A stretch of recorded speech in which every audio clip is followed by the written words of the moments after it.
কথা হচ্ছে যে আমরা মানে ২১শে ফেব্রুয়ারি দেখে আমরা কিন্তু যে কারো যদি জন্মদিন হয় বা হচ্ছে গিয়ে বিয়ে হয় আমরা কিন্তু অ্যানিভার্সারি বা হচ্ছে গিয়ে জন্মদিনটা সেই দিনটাকেই পালন করে থাকি। কিন্তু অন্যান্য দিন তাই বলে যে আমরা সেটাকে ভুলে যাই এমনটা কিন্তু না, সেটা কিন্তু আমাদের থাকে। হয়তো বা সিচুয়েশন বা কোনো পরিস্থিতির কারণে হচ্ছে গিয়ে দেখা যাচ্ছে যে আমরা সেটাকে চর্চার মধ্যে রাখতে পারতেছি না, কিন্তু তাই বলে এমন না যে আমরা সেটাকে সম্পূর্ণ ভুলে যাই।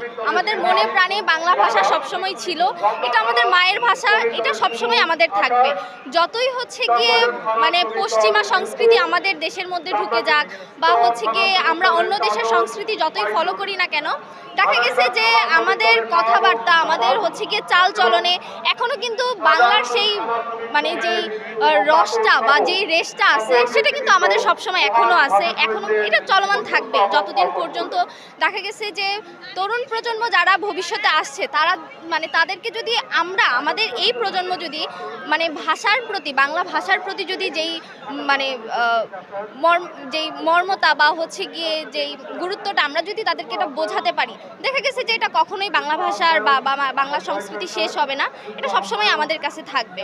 তো আমি বলবো যে বাংলা ভাষার চর্চা আজকের দিন যেহেতু 1952 সালের ভাষা আন্দোলনে আমাদের আজকের দিনে অনেক শহীদরা হচ্ছে গিয়ে প্রাণ দিয়েছে, তো সেই ক্ষেত্রে দেখা গেছে যে আমরা সেই তাদেরকে শ্রদ্ধা নিবেদন করার জন্য আজকের দিনটা পালন করে থাকি। কিন্তু তাই বলে এমন না যে আমরা তাদের ইতিহাস ভুলে গেছি বা হচ্ছে গিয়ে তারা আমাদের জন্য কি করে না গেছে সেটা ভুলে গেছি। তাদের ঐতিহাসিক সেই জীবনী, তারপরে তাদের হচ্ছে গিয়ে আত্মত্যাগ সবই আমাদের মনে আছে।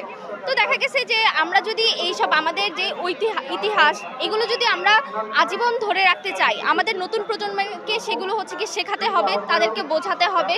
তো তাদেরকে বোঝালে তারা আবার তাদের প্রজন্মকে বোঝাবে, সেভাবে দেখা গেছে যে বাংলা সংস্কৃতি ধরে রাখা সম্ভব।